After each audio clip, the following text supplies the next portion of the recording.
everyone. I'm Megan McGurman. And I'm Jason Tokarski. Welcome to another episode of For the Love of Health, brought to you by ChristianaCare. According to the Alzheimer's Association, nearly 7 million Americans are living with Alzheimer's.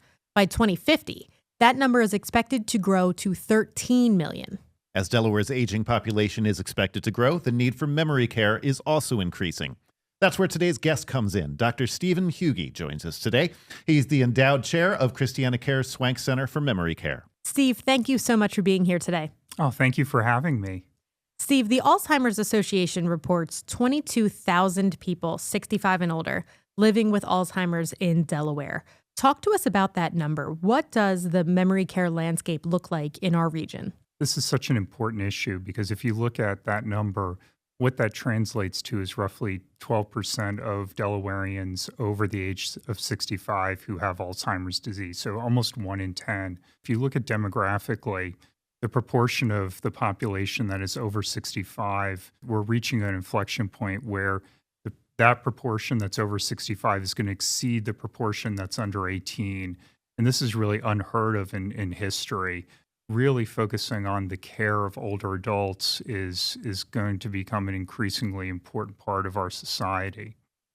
For people who are interested in the treatments that you offer, they're thinking memory care, they're probably thinking Alzheimer's and dementia, and they may not know the difference between the two. So can you give us some detail about what conditions you're treating at Swank? Absolutely. So that's often an important distinction. So dementia, the way we think about dementia is it's a broad category or syndrome of acquired cognitive impairment. So what that means is that a person was functioning at one level of cognitive performance, and then because of a medical illness, suddenly start to have problems with cognition. There's more than just memory to cognition. So the way I think about cognition is it's the way our brain takes in information from the external world, processes it, and then allows us to interact with the world in meaningful and purposeful ways. So memory is one facet of that, but there are other things like visual spatial abilities, what we call executive functioning, all these different facets of cognition. So dementia as a syndrome of acquired cognitive impairment, Alzheimer's disease is one particular illness that causes dementia. And there are lots of other conditions that can cause dementia. For example, Parkinson's disease can cause dementia. There's a similar related condition called Lewy body dementia. There's another condition called frontotemporal dementia, which tends to impact somewhat younger patients, so patients more in their late 50s, early 60s, where you can see a lot of primary language and behavioral disturbances, whereas sort of classic kind of textbook Alzheimer's disease begins more as a disorder of short-term memory loss. So problems recalling recent events, and then it eventually can spread to as it does spread to other parts of the brain, you can see deficits in other areas. So there's lots of conditions that can cause acquired memory loss. And so that's one of the things when patients come to Swank is we do a very thorough, comprehensive assessment to determine, is this Alzheimer's disease or could this be some other condition? Talk to us about the Swank Center for Memory Care here at ChristianaCare and what makes it such a special and different program from what you might find in other healthcare systems around the country. When I came here, the thing that really impressed me with our team and our program was just how cohesive and connected we all are. The Swank Center is a multidisciplinary care team, so we have specialists in a variety of disciplines, including geriatric psychiatry, which is my personal background.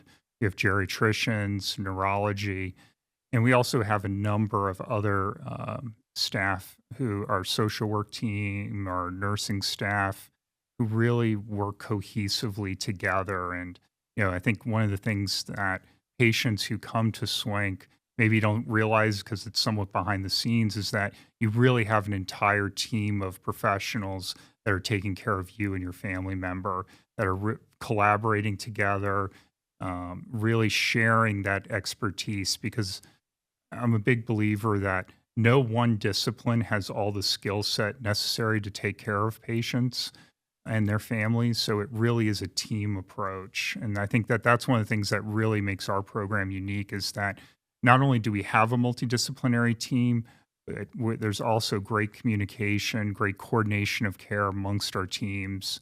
Clinicians talk to each other frequently. We'll share cases. We are state of the art, but we're also very focused and centered in our community. We have locations across the state. We're very committed to serving all of the state of Delaware and the surrounding communities. Part of our philosophy is really meeting patients and their families where they're at, understanding the unique needs of each community that we serve. So you mentioned the need for multidisciplinary care and how important and a bit unique that is in your program. How does that show from a patient care perspective?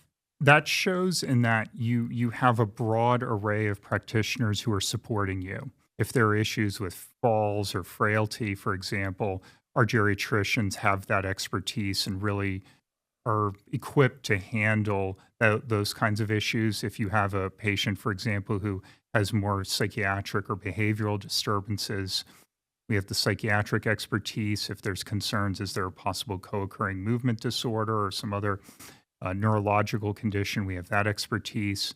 So all of these disciplines that can approach the patient together, but recognizing that different patients will have different care needs, different medical needs. And I think what sets us apart is that, and we're very intentional about this at Swank, is that we don't want care that's siloed. So it's really all disciplines, physicians, nurse practitioners, PAs, social work, nursing, all working together.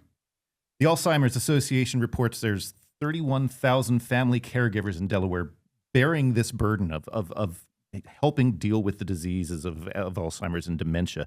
What is Swank doing, and what should really all memory centers be doing, aside from ChristianaCare, to help those caregivers? I think this is such an important part of really comprehensive memory care, is focusing not just on the patient, but also on their caregivers unit. And that can be it can be adult children, it can be a spousal partner, it can be other friends. You know, again, we think of supportive caregivers as being very broad. There's different types of families for everybody. And so one of the things we're really excited about is that we are participating in the CMS Innovation Guide program. We're really excited to be rolling that out in our Wilmington location this summer. Guide is a CMS innovation program that is centered on providing care support and resources to caregivers of patients living with dementia. And I think what Guide does is it allows us and health systems like Christiana to develop the infrastructure and the staff needed really to properly attend to the care needs of caregivers. Because one of the things we find is that the caregiver or family member becomes almost as much the patient as the patient themselves. And so what Guide does is it creates an infrastructure to help support the caregiver and meet them where they're at. The focus, the center point of that is a care navigator, what we call memory support partner. So that is the point of contact for the caregiver and the patient, where that person then is their liaison to the rest of the Swank Guide team. So that what the memory support partner does, and these are community health workers who have additional training and expertise in dementia care and dementia symptom management. And so their goal is to provide that initial point of contact. So somebody that the caregiver can reach out to and say, I'm having this problem, or I'm worried about, my family member getting lost or misplacing things. Our memory support partner is the initial point of contact. And then let's say it's an issue that maybe they need a social work question. Then they can guide the caregiver to the social worker. Or maybe it's a nursing question, or maybe it has to go up to our nurse practitioner or the physician level. But what you have is you have one person who is sort of the station master for your care. So we're so excited about this. I think that for us, this really is the way that memory care should be provided. And we're really excited to be part of a program that provides that infrastructure for support. Tell us what you're looking forward to the most in terms of memory care, be it specifically for the Swank program or in general for the field that you're in. We have some new treatments that are coming on board, and this is a new class of treatments that we're really excited about. For the past, I graduated roughly almost 20 years ago now, and from that time till very recently, there were two classes of medications that were purely symptomatic. So they didn't change the course of the illness. They gave some people some improvement. But now we have a new class of medications that was recently approved within the past year or two that change the rate of illness. Now, these medications are quite new, and we're learning a lot about them. They're not for everybody, unfortunately. There's really strict monitoring, and there's certain criteria that we have to look at. These medications, while holding great promise, they're also only indicated for people with very, very mild early disease. So again, really tremendous promise. I sort of think about, you imagine where the field of cancer was maybe a generation or two ago. I'm very hopeful about the future, that we're going to continue to develop even better treatments, and treatments that are more preventative in nature, expanding innovative programming like Guide. Those are some of the things that I'm really excited about. Also, building the pipeline of folks to care for these patients. So I'm a geriatric psychiatrist. If you look nationwide, there's less than 50 geriatric psychiatrists trained annually. And not all geriatric psychiatrists focus exclusively on memory disorders. So one thing that I think has been a challenge for our field has been recruiting talented people into this field. And so we're developing some initiatives related to that. We have a PA, nurse practitioner training program that we're developing that we're really excited about to help build this pipeline. If someone is listening to this and isn't yet involved in your program, but is seeing signs in a family member that may be concerning, at what point should they call you? What are the warning signs? I mean, certainly I think an important thing is making sure you have a good relationship with your primary care provider. But where I tell folks, where we start to become concerned is there a change in this person's level of functioning? So it's one thing if you're somebody who you just never were good with names and you're not good with names, that's less worrisome than, you know what, I used to never forget a face and now I can't remember who people are. Or if you're noticing difficulty functioning in your day-to-day environment, this is where sometimes folks who are still in the workforce may notice more subtle deficits because they're working, there's more intellectual demand than maybe somebody whose lifestyle is much more pared down. So things that we worry about is this person having difficulty in day-to-day functioning? Are they getting lost in familiar places? Are they misplacing things around the house often? Are they missing bills, mismanaging medications? Sometimes we also see folks falling victim to scams and things like that. Again, that can happen, but is it happening frequently or repeatedly? The other thing that we often also notice, or that is when you start to see changes in personality or behavior, and actually sometimes that's really the first indication that something might be happening, that sometimes it's more of these behavioral psychiatric symptoms, so things like depression, severe anxiety, can even include psychotic symptoms, so like hallucinations, delusions, especially in somebody who has never had those kinds of symptoms before.